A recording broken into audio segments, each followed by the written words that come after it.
Hello, it is past time for me to talk about my summer TBR.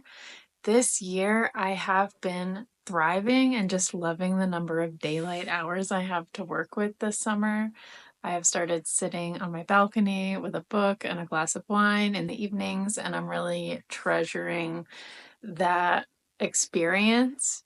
That said, while my reading experience is changing from season to season, I wouldn't say that I prioritize my book selection differently from season to season or even like based on the weather. Which is to say, I don't think the books on my summer TBR are particularly summery. They're just books I want to read this summer. I'm not exactly sure how I would define a summery book, but I feel like people associate summer with vacation and the beach and maybe lighter fare, and that is not really my list. My list includes a couple classics and the usual mix of literary fiction and literary sci-fi fantasy. Rather than being about a mood, I just like to use the turning of the seasons as an opportunity to be really deliberate about what I want to prioritize in the near term. And I take this pretty seriously from the 10-book TBR that I created in the spring. I have read 9 of them and I'm currently reading the 10th one. So if any of these are interesting to you too, and you're motivated to pick them up alongside me, you can feel pretty confident that I will be reading these in the next several months. With all that exposition out of the way, let's dig into the list. The first book on my summer reading list is Demon Copperhead by Barbara Kingsolver. I talked about this in my favorite authors video, but I consider Kingsolver to be one of my favorite authors, but I have not picked up any of her books since 2016 before my long reading hiatus that went through grad school. And given the utter acclaim that this book has received, I feel compelled to finally read this one. For those who aren't familiar, this book is inspired by Charles Dickens's classic coming-of-age story, David Copperfield. But while David Copperfield is set in Victorian England, Demon Copperhead is set in contemporary Appalachia. Which brings me to the next book on my TBR. If I'm reading Demon Copperhead, I'd like to read David Copperfield as well. I find that I really enjoy classics when I read them, but I tend not to seek them out unless there's something that's giving it energy for the current moment. And so that could be I'm reading a retelling or seeing an adaptation, or it might be included in an article that I read in the New York Times or something. And if I know I am going to be reading Demon Copperhead, that feels like a good reason to read my first Charles Dickens novel. Another classic that I'd like to read soon is Dracula by Bram Stoker.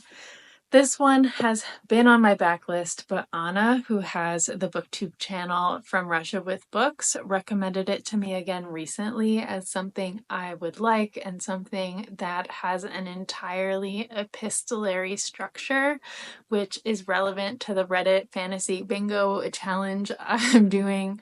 So I think we might do a buddy read of Dracula in July, where Anna is doing a reread and I'm reading it for the first time. So that'll be really fun. I'm looking forward to it. Next, I'll tie in another vampire book with The Buffalo Hunter by Stephen Graham Jones. This has just been a very buzzy new release, and I'm excited to read about vampires and think about vampires and the function of vampires as metaphors for various social conflicts and anxieties. This is, I believe, also epistolary in its format. So I'm excited to unpack that too. But it's about a Blackfeet man who becomes a vampire in the 1870s and seeks vengeance. With that, I guess I'll continue diving into the speculative fiction part of my TBR, and next would be The Winged Histories by Sophia Samatar. Last year I read Tender, a short story collection by Sophia Samatar, and I really loved it, so I'm excited to try this novel from her. Other than that, I don't know a lot about this novel except that it is separate but intertwined stories of four women who are caught up in some kind of war. But I'm ready to read this on the strength of my trust in Sofia Samatar's prose alone. Very similarly, I would like to read The River Has Roots by Amal Al-Motar. I read This Is How You Lose the Time War last year, loved it, and this novella is her standalone debut. This is about two sisters who live in a small town on, I think, the border of the fairy realm. I don't know much about the premise, but I've heard the writing is beautiful, the magic system is interesting, and the audiobook is really well done with music performed by the author and her sister. Next on my list is The Morningside by Taya Obret. I first heard about this book when I was going through the long list of the Climate Fiction Prize, which is a new literary prize that celebrates novels tackling the climate crisis. One of the judges of that climate fiction prize summarized The Morningside as a freewheeling dystopian future on a flooded planet that explores mother-daughter relationships and the beauty and importance of myths and folklore. That alone was enough for me to go ahead and add it to my Goodreads TBR, but then, while I was on vacation a couple of weeks ago, my good friend Tammy gifted me a copy of this book.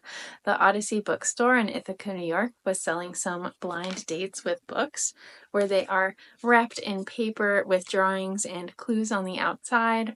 I saw this one and was like, oh, I recognize this. I think I know what this is. And then my good friend Tammy went and bought it for my birthday. So I'm excited to get to this one. The next book on my list was also shortlisted for the Climate Fiction Prize, though I heard a complaint that it is not actually very climate-y as a book. This is The Ministry of Time by Kayleigh Bradley. This book just keeps showing up everywhere. It was longlisted for some other prizes as well, including the Women's Prize for Fiction and the Arthur C. Clarke Prize, which is for science fiction. It won the Goodreads Choice Award in the science fiction category last year. Some people love it, some people hate it, some people think it's incredibly boring. I just keep hearing about it, so I want to form my own opinion at this point. The premise is something like, in the near future, we have the technology to extract individuals from history into the present day, and the main character is a civil servant who is tasked with assisting a man from 1847 as he acclimates to the future. And the blurb says it's a time travel romance, spy thriller, and workplace comedy. So that's a lot of things.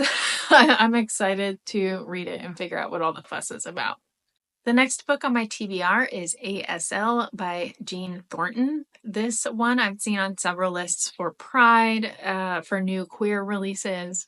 And this is a story that follows three trans women, first as teens in the 90s, who meet online and begin to create a video game together. But then that project ends up being abandoned, and we continue with them again as adults in 2016 when their lives intersect again.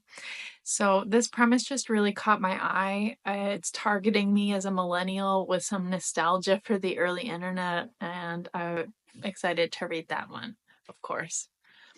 The 10th and final book on my summer TBR is the next book I need to read in the Nicola Rising series by Dorothy Dunnett. The title is The Spring of the Ram.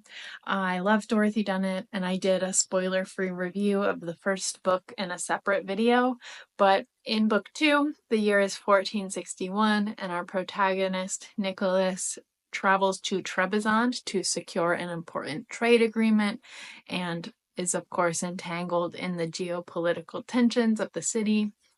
Trebizond falls to the Ottomans in 1461, and so we can expect more political and professional intrigue in this book. So those are the 10 books I'm definitely looking to prioritize through the remainder of this summer. I'd love to know what you are planning on picking up this summer. If you have thoughts on the books in this list, please let us know in the comments. Thanks for watching, and see you next time.